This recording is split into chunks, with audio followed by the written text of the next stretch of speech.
We will discuss about progression of seismic resistance design in viewpoint of linear and nonlinear analysis procedures.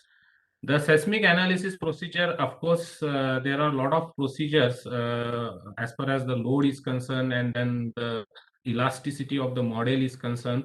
So there may be a static procedures, there may be dynamic procedures, there may be linear analysis procedure or non-linear analysis procedure. So we will discuss briefly about this seismic analysis procedure right now we are following, like equivalent static analysis, response spectra analysis, or maybe time history, or the pushover analysis. So a brief discussion about all this procedure. Then we will see some of the aspects of linear modeling in ETAB. I'm not going into the depth for the modeling basically. So it's not like a demo for linear modeling, but the some of the parameters which we should consider while modeling your structure, that only we will be discussing in this particular term.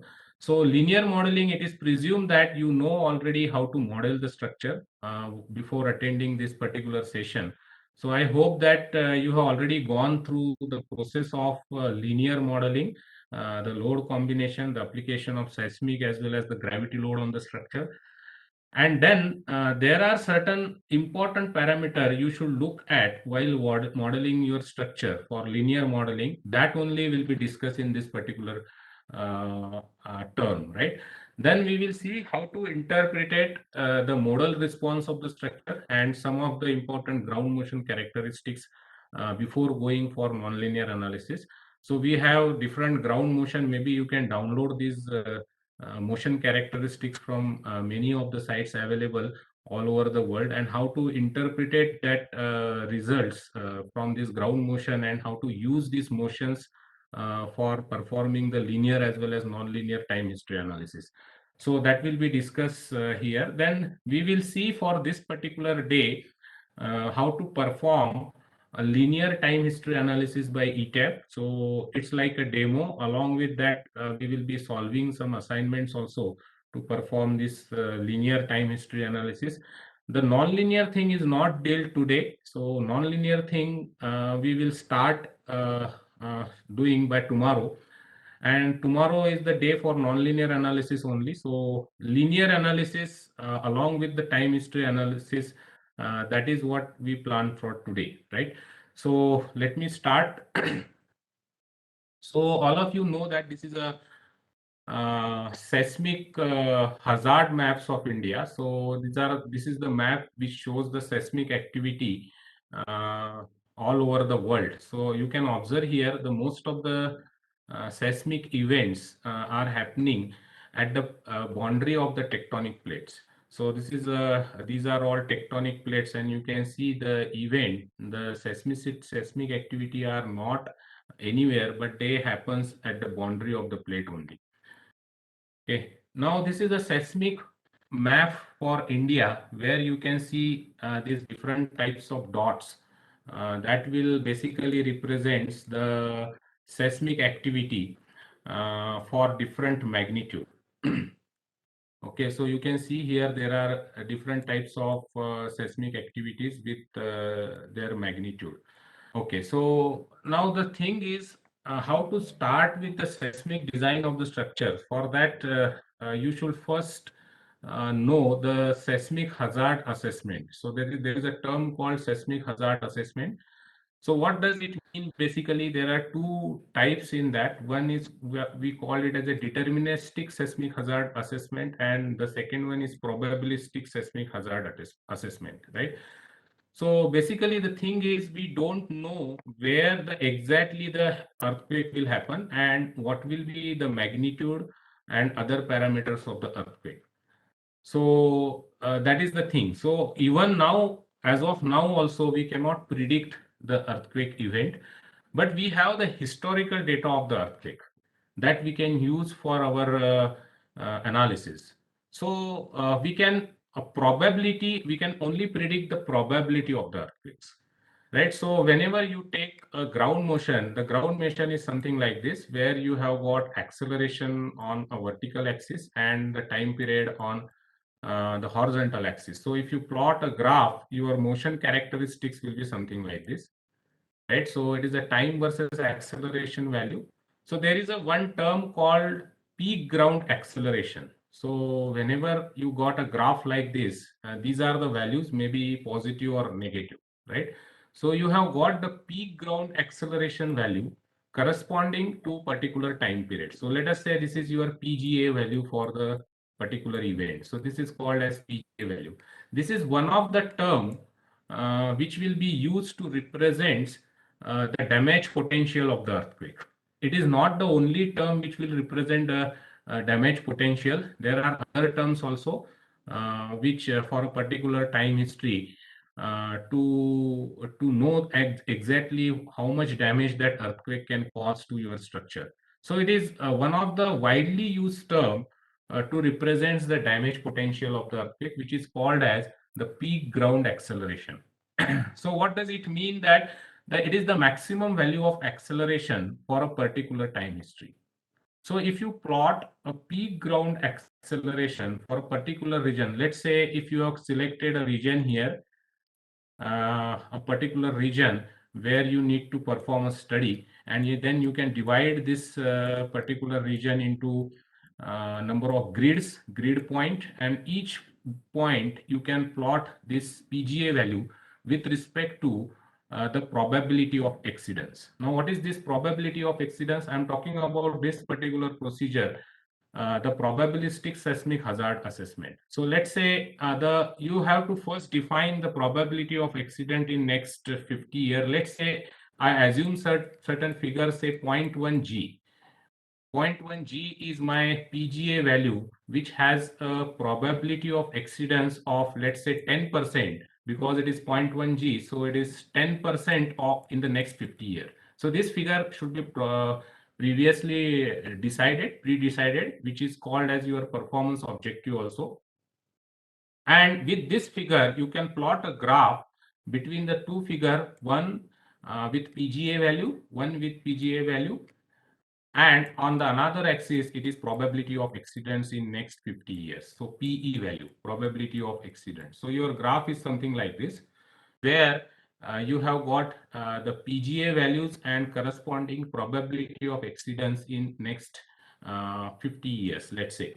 So if you plot any point on this particular graph with a probability of accidents, you will get the value of PGA with certain probability of accidents, right? So you can say that, let's say if there is a probability of accident 10%, this means that this particular earthquake, this with this PGA value, peak ground acceleration value, there is a probability that 90% of the times it will not exceed this PGA, right? There is a 90% probability that this particular value will not exceed. But at the same time, there is a 10% probability that in a 50 years, this value may exceed, right? So that is what is PGA with a probability of accident. So if you plot for a particular region at every point, depending upon the characteristics of the soil and other factors, considering other factors, you will get certain contour like this. So there may be number of contours joining these points with same probability of accidents, and that is how this seismic map of the India is decided. So it has got a PGA value, but you cannot see this PGA value on your contour, means the zoning map, because these contours are converted into the region, particular region, and then you have got the different zone. That is how all this activity started. So that is a historical development of the seismic map of India, right? So let's go ahead. Now, what is our target in actually the seismic analysis of the structure? So you have got a earthquake at particular location from the ground, so it has got the depth also. Now you can see here this procedure is actually probabilistic. We cannot predict the exact forces or exact acceleration developed due to earthquake, but we are trying to predict that earthquake, and that is how this seismic resistance course has developed, right?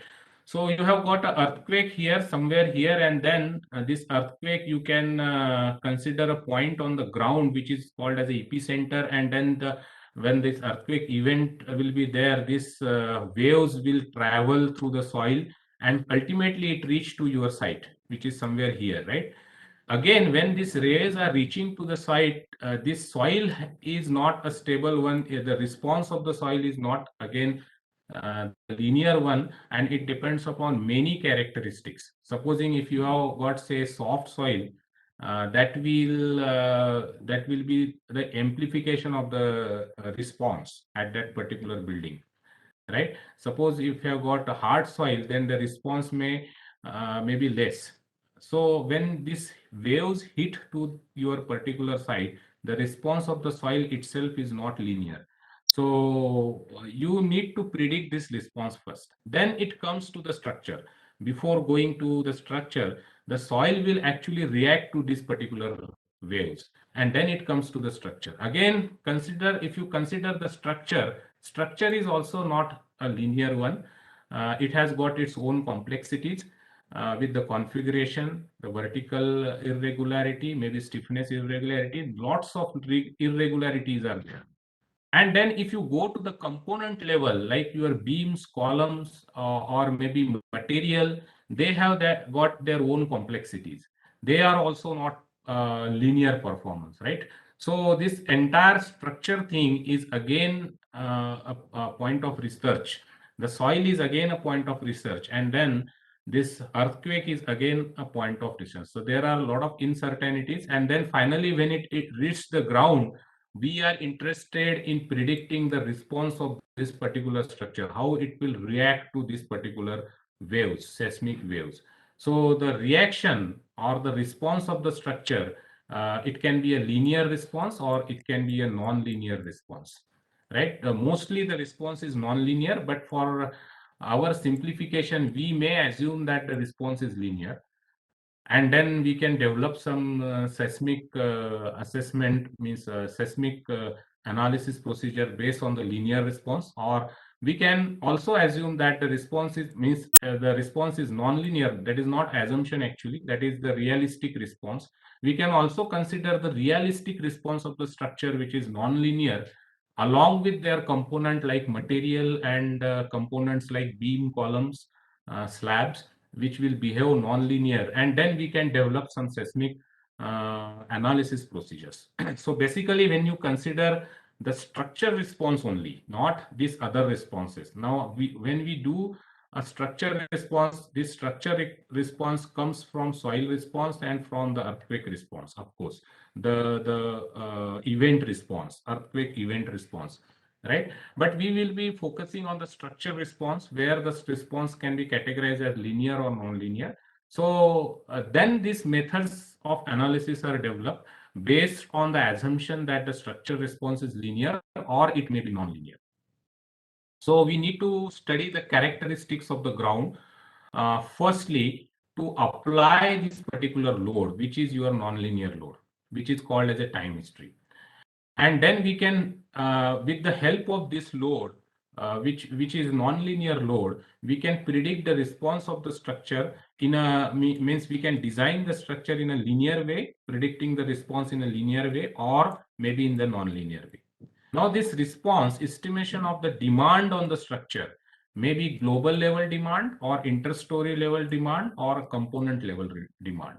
That is called as a seismic demand. So the global level response means maybe the displacement of the structure. Okay, interstory, maybe interstory drift. The component level response may be on the beam. If you talk about a beam, it may be a column. It may be a moment and rotation relationship. It may be a moment and curvature relationship. That is a component level response.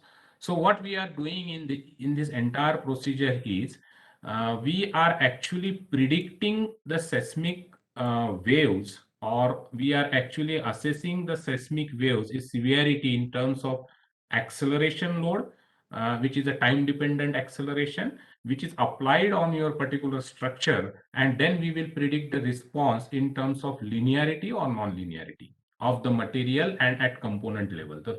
So that is how this seismic assessment and seismic procedure started. Now let's go ahead. Now previously, there are actually two methods of the design that is there. One is a classical code-based design, where what we do is we will assume that the structure response is linear, elastic. Basically, it is elastic. So there is no inelasticity. So we will assume that the structure response is elastic. Why? Because we don't know previously the damage potential of the earthquake, that is the demand of this particular earthquake, and the capacity of the structure to resist that particular demand. So that knowledge is not there. So what we assume is, we assume that, okay, the structure and then their component will behave linearly, even if the relationship is not linear, we know that, but we will assume that the structure will behave linearly, and then we will calculate the elastic force, and that is a elastic force, which is called as a demand, based on the linear elastic analysis. And then elastic force is used to design the structure. But while doing so, we know that the structural response is not linear, so your inelasticity will be there. So to account for that inelasticity in your linear analysis and design procedures, there is a factor called R factor. So this R factor is basically a factor which will reduce your the demand on the structure, the seismic demand on the structure, by the response of the structure, called as response reduction factor R. So we are actually reducing this inelastic demand, and then with the help of R factor, and then we will arrive with certain force, which is your again a design seismic force. So which what we call as a DBE level earthquake, design basis earthquake, right?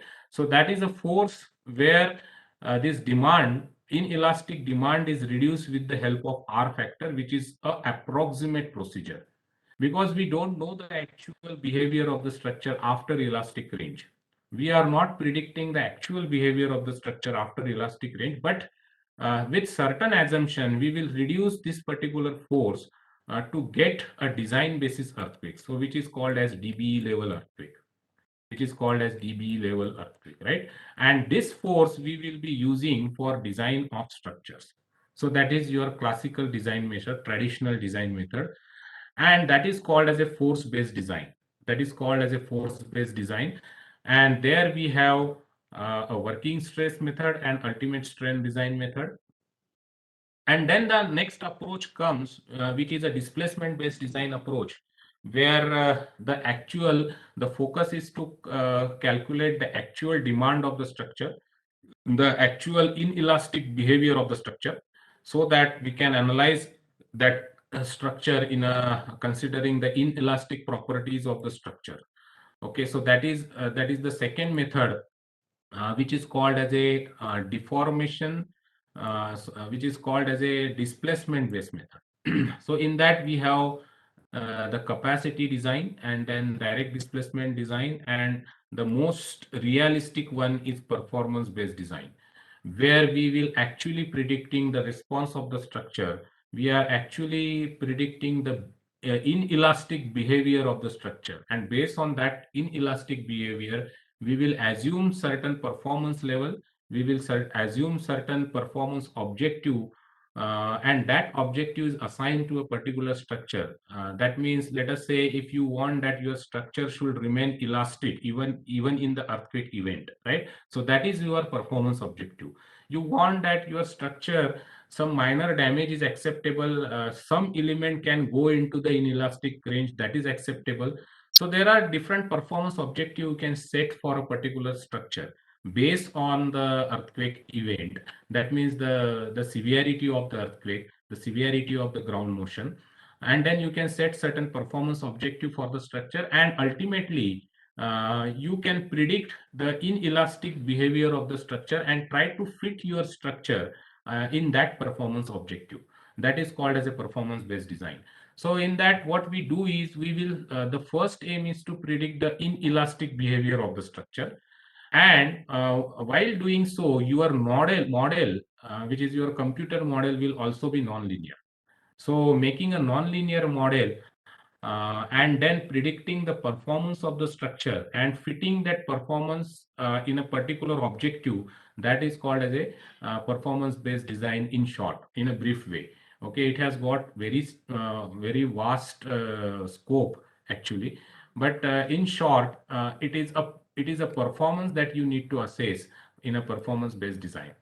So this is a most realistic type design that we are not doing currently. We are actually allowing the structure to deform up to elastic limit only, right?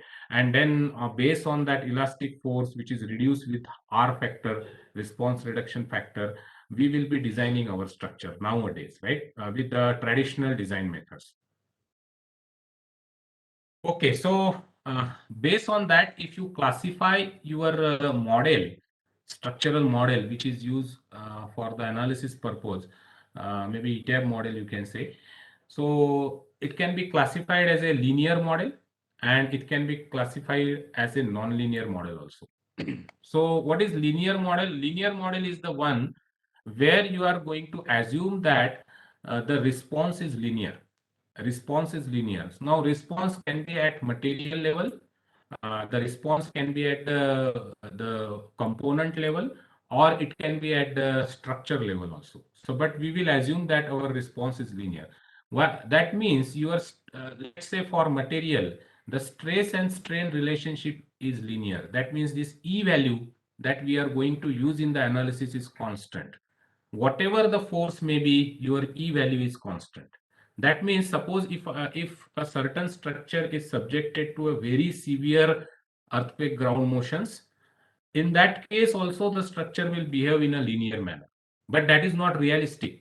Suppose if you apply a very severe ground motion on a particular structure where your structure is supposed to yield with that particular motions, and still you are assuming that your structure is not yielded, it is within the elastic limit, and then it will return you a very unrealistic values of displacement and forces, which is actually not relevant to that particular structure. That structure is already yielded.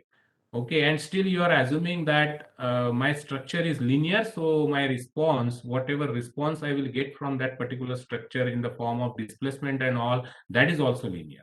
So what linear model basically will do, they will assume your stress and strain relationship in a perfectly linear manner. Whatever force you will apply on the particular structure, they will return the deformation or the response in a linear fashion. So it is a perfectly linear relationship.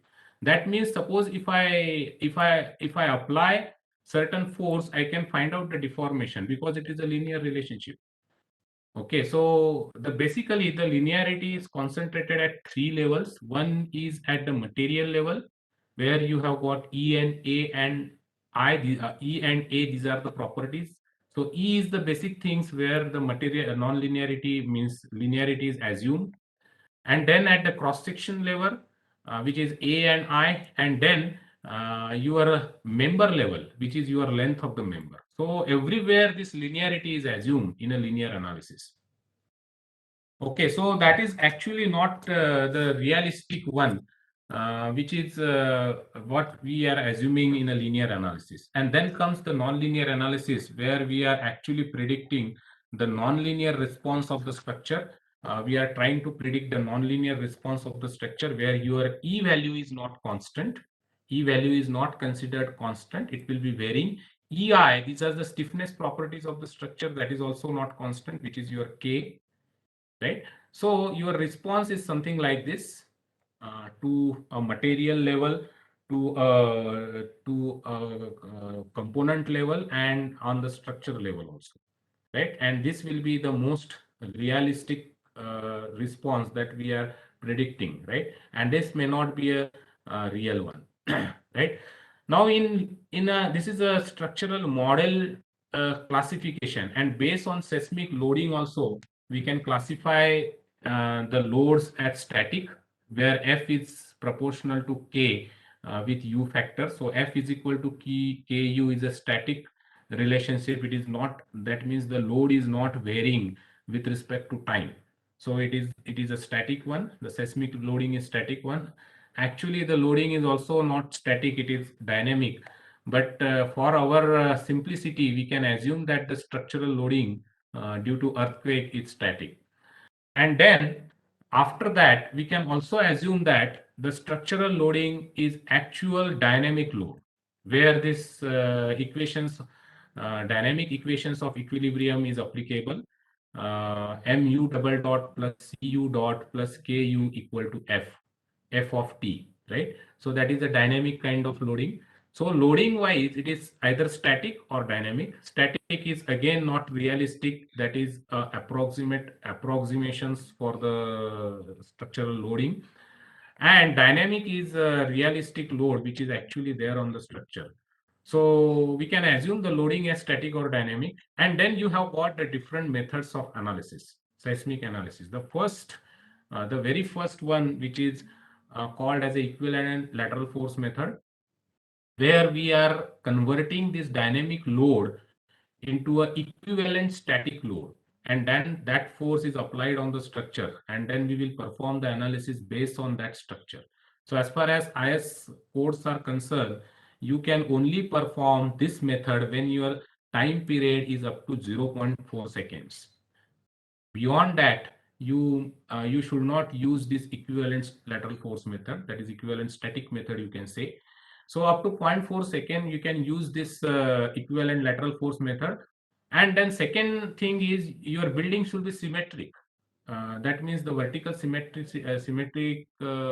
symmetric, stiffness symmetry should be there in your building. Then only you can use this equivalent lateral force method. Otherwise, this method is not appropriate. This is just an assumption. The next method is called as a response spectrum analysis procedures, where actually is not purely static or not purely dynamic. This particular method is neither purely static nor purely dynamic. So how this method is uh, calculates its load, because this particular method use some dynamic characteristics of the building to calculate the load. That means, for example, this particular method uses the modal participation, the modal shapes for a particular and time period for a particular building to derive the dynamic forces on the building, right? And that is converted actually into equivalent static, and then it is applied on the structure. But some dynamic characteristics are used to calculate the force, and that is your response spectrum method, which is used in your IS code as well as some other codes also.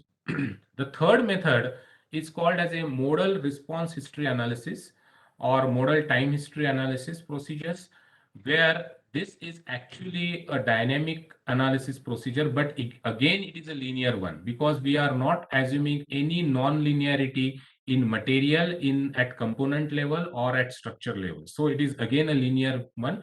So you can call this as a linear modal time history analysis, where you can use the dynamic loading, but the material non-linearity or the geometric non-linearity is not considered. So that is what you call as a modal time history analysis. There is another way of performing the time history analysis, which is called as a direct integration procedure. So actually these two are same. One is performed with the help of modal, and another one is a direct integration time history. So what we do in a modal analysis, the modal responses of the structure are used to calculate the seismic loading. And here, the dynamic equilibrium equation is solved for each of the time steps. So that is the difference between these two. Of course, when you solve a dynamic equilibrium equation for every time step, it will take much more time than modal time history analysis. So it is compared to the time consumed by the software. So this is a fast method, you can say, and this will take some time because it will solve the equilibrium equation for each of the time step. So that is a linear classification. And when you go for non-linear thing, there also the loading can be static. That is called as a non-linear static procedures, like your non-linear static push-over procedures. But the component, that is component or the member or a material, can be non-linear. So when you assign nonlinearity to a material or to a member, and if you perform your analysis using static load, that is called as a static nonlinear procedures. And here you have got the pushover procedure also, which is a static pushover procedure. Then the most important and the most accurate one are these two methods again. So these are the two methods which you can say the most accurate one and the most difficult one to perform, which is nonlinear modal history analysis, which is also called as a fast nonlinear analysis. This is also a nonlinear analysis, and the loading is also a dynamic one. So dynamic nonlinear modal time history analysis is a method where you can use the modal analysis to calculate the response using a dynamic load. And again, the material is also nonlinear. So and this method is again the same one. Only thing is that it uses the direct integration solver to solve the equations of the equilibrium. So that is how these two methods are there, and these two methods you can consider the most accurate one to predict the response of the structure, or to calculate or to design the structure. And your performance based design is based on these two methods only. So that is how this linear and non-linear analysis cases will work. Now previously we are only interested in calculating a static linear force. Now as the procedure developed, we have developed the response spectra for a particular site, and then we are using this response spectral analysis, modal time history analysis for dynamic load, and then dynamic linear time history analysis with the direct integration procedures also. So all these procedures are there, but these two are most accurate and most difficult to perform. Others are compared to this one, others are simplified way. Now let's go ahead. Now in this particular day, I'm going to discuss about the equivalent static lateral force and response spectrum method for calculating the response of the structure in a linear way with the use of computer model.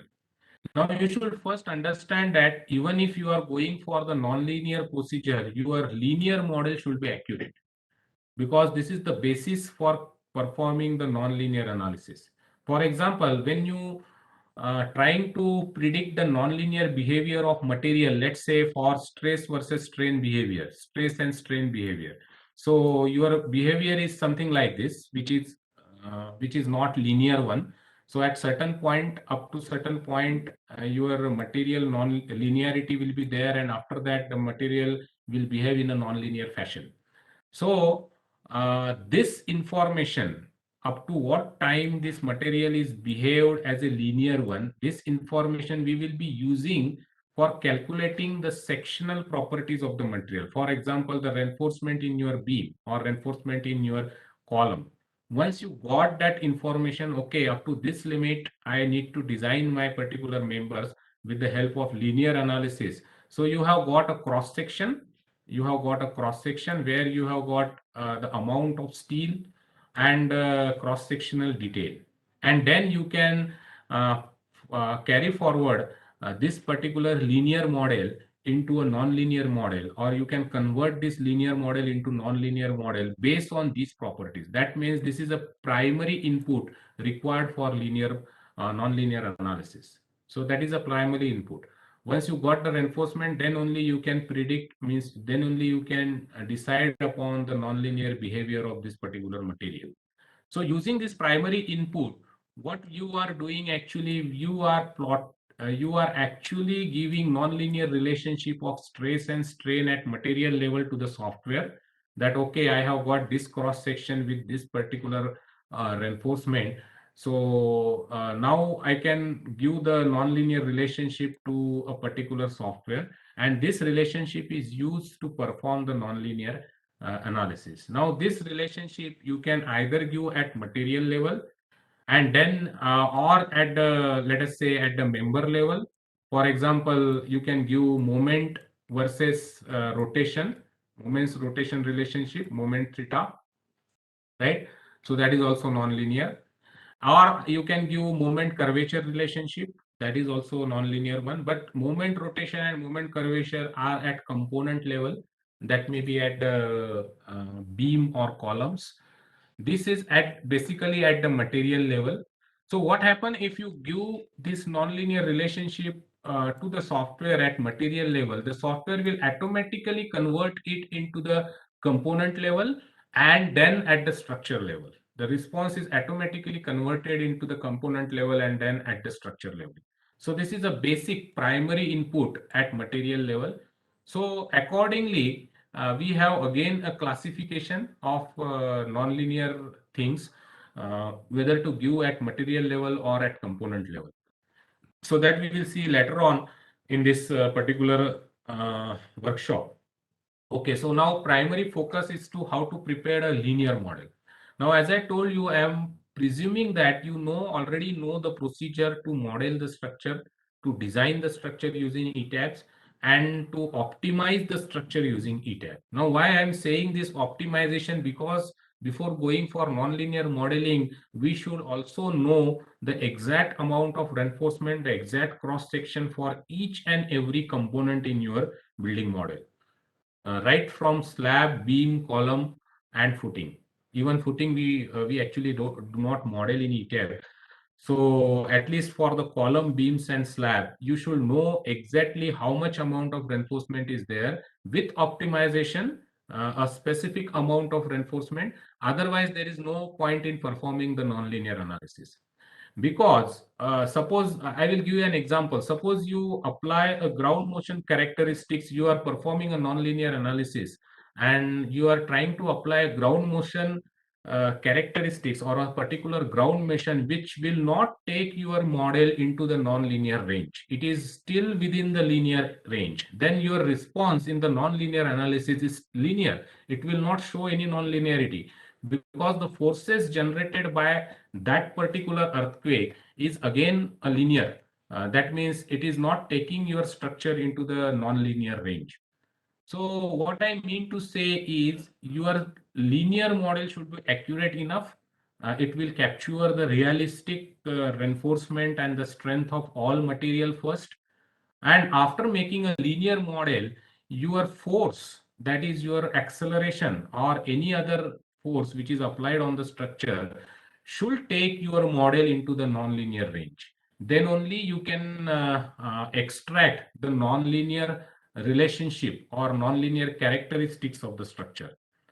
Okay, so otherwise it is always linear one. Even if you model certain non-linear element into the model and apply a load which is not enough to take your structure into non-linear one, then your analysis is again a linear one. It will not take your structure into non-linear range. So basic thing is your model should be accurate enough. It should capture all realistic response in terms of stiffness, damping, time period, along with the all cross-sectional properties of your members like beams, columns. Basically, there are three members which is important: beam, column, slab, and walls. Right?